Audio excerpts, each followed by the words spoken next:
All right. Awesome. I'm Stephen Randolph. I'm the graduate school student at UNT, and I am here with, My name is John Fitzpatrick. I'm the music teacher at this school. and we are going to be evaluating his lesson plan today. And it's pretty cool because this is actually the lesson he's using for T-Test this week. All right, Mr. Fitz. So I'm just going to look on it, and then you can explain a little bit. So this is a third grade lesson. It's lesson 9 for you this school year. And I see your primary objective is to assess and translate the new ticka ticka sound. I like when I look at your lesson plan, I can see that you have your activities already labeled, the procedures that you will do, and the expected learning outcome, as well as any adaptations that you'll have for students who are struggling to grasp your concepts. Can you go in depth a little bit and explain to us what the objective of your lesson is?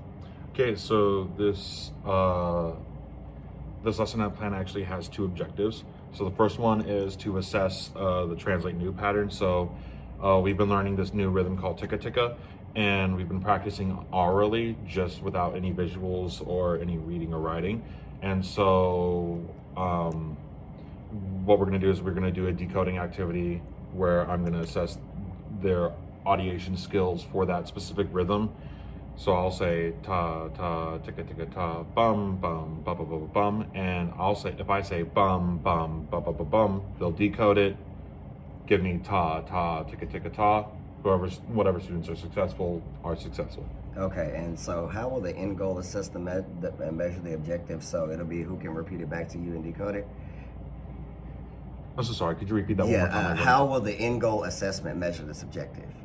So the end goal assessment will.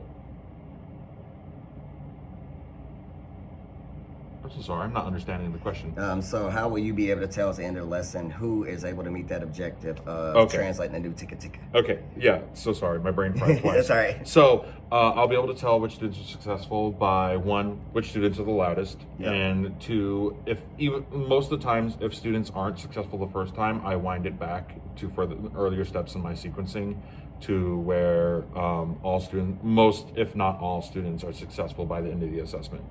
Awesome. The next one, how is this lesson culturally relevant to your students? I see right here that you do have Levitating by Dua Lipa. I know that's a hot pop song, so I'm pretty sure the majority of your kids are going to know that. So when you start planning lessons, how do you make sure that you plan them that they're culturally relevant and our students are making meaningful connections with your content?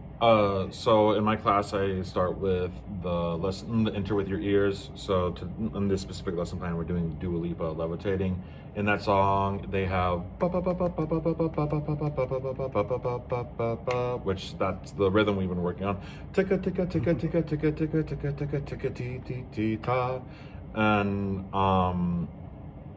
as well as one of the first few things in our lesson is double double, which is a historically black song, specifically a play party. So back in the 1950s, this was a song that would be played in primarily black communities, where they would go double double this double double that double this double that double double this that, and then they would either switch to a different party partner, or they would get into larger and larger groups to where everyone was doing it at the same time. That's awesome. Every time they hear that Levitating now, they're going to think about what you learned in your class, and I also like how you're bringing in the cultural influence. That's very neat. That's cool to see, especially for somebody that doesn't have a strong music background like yourself. All right, what does successful learning look like in your elementary music classroom? So successful learning looks like a couple of things. First of all, participation is key. If you don't participate, I have 0 proof whether or not you know the material. Yeah, that's awesome. Success looks like a couple things. It's being able to audiate. Currently, it's being able to audiate patterns that are given to you.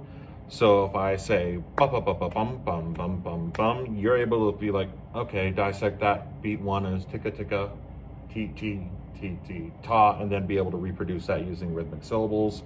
You can also say that success looks like having confidence in your singing, because one of the things that children really struggle with is finding confidence in how their voice sounds and functions. Yeah. So those are one of the 2 things that I really define as success in my room. Awesome. And which types of assessments do you frequently use? I use a lot of informal assessments. I hate giving tests. Kids hate Yeah. taking tests. Even if you like don't tell them that it's a test, they'll see that it's a test and they don't want to do it. So, and a lot of them tend to freeze up. So what I do is I take informal assessments a lot. And I don't think in any of my sequences that I actually even have a formal assessment where they're sitting down and they're giving me like multiple like choice answers. Yeah. It's primarily like, let's do this and I'll see how confident you feel. And then you can give me how you feel and I'll ask yes or no questions to see if you understand the content. So I'll say, ticka ticka ti ti ti ti ta.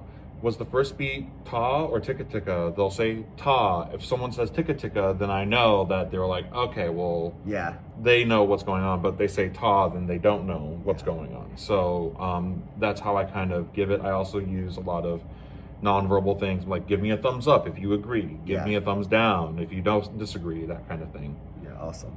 I like how you give the informal assessments. One suggestion I have, because I do also a lot of informal assessments in PE, is when I do those, just to keep a good running record, I'll often keep a clipboard and I'll have at the top what we're assessing, and then I just have my sheet with my codes at the bottom. So I agree. In my class and in your class, if you're not participating, you're not going to do it. So I would just make a note, or then I make a note if you're off task, or if you ended up having to leave, or you're off. So this is just something, just a little informal assessment sheet that I use a lot to help me keep up with my students' grading. Awesome, Mr. Fitz.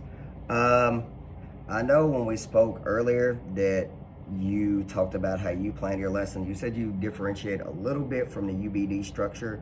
Can you explain how you do it in the elementary, plan your lessons with the end goal in mind?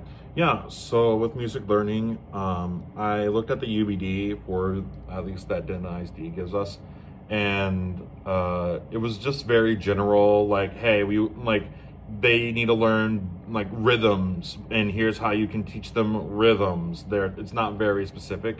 So I started studying a while back music learning theory, which breaks it down into three main concepts. It's are they able to audiate it? Are they able to read it visually? And then are they able to write it? And we start with the audiation primarily because if you're not able to listen to something and then identify it, then everything else it's a moot point. So what I do is I start with Kodai start method prep, where they are listening to it, they are putting it in their bodies, they're feeling it kinesthetically, and then they're able to visualize it. And then there's that visualize step is actually split into two, where I run the visualization, where I ask them questions, and then they visualize it based off of what they think it happened. So that's another way that I can assess, like, are they ready for the next step? I label it, and then we go through audiating practice, where I do, here's a pattern, see if I sing it right. Did I sing it right? No. Oh, okay, well then what's the right one? And then they give me the right one, as well as being able to sing new patterns as well as like old as known patterns. In this particular lesson, we're decoding the new ones. And that will let me know if they're ready for improvising with it, being able to use it creatively. And then only after that do I present it visually and say, hey, this is ticka ticka, this is what the symbol looks like. Let's read it in this song. So we read it in the songs that we already know, and then I allow them to use what they know from the previous songs to apply that to new material, where we learn even more songs that have ticka ticka in them. And then immediately after that, I teach them how to write it, and then they are able to use it creatively using writing. Awesome. And then we talked about writing it. So do you use any types of written exit tickets in your class? I know that it probably like builds up, so it wouldn't be an everyday thing, but do you use any kind of exit tickets or any kind of assessments for writing it? Yeah, so I have two types of exit tickets. If we're in an oral stage where they don't know the symbol to anything, then what I'll do is I'll say, hey, I would like for you to come up with a 4-beat pattern that will be your password to get out of my room. So they'll give me their password, which will be ta ta ticka ticka ta, or like some new pattern that they don't know. And then once they give that to me, I'll give them a thumbs up or a thumbs down.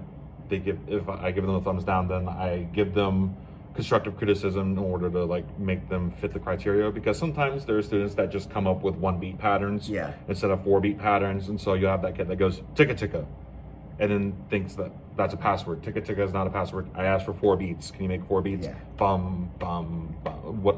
Then they'll come back to me, and normally they fix their mistake. Awesome. And then the last suggestion I have is just exit tickets. I know you teach the whole school, but as we're looking at patterns, just have them identify and write their pattern that we're looking for and see if they can copy what you've done throughout the day. And this is just a quick, easy form of assessment. Yeah. All right. Thank you. All right.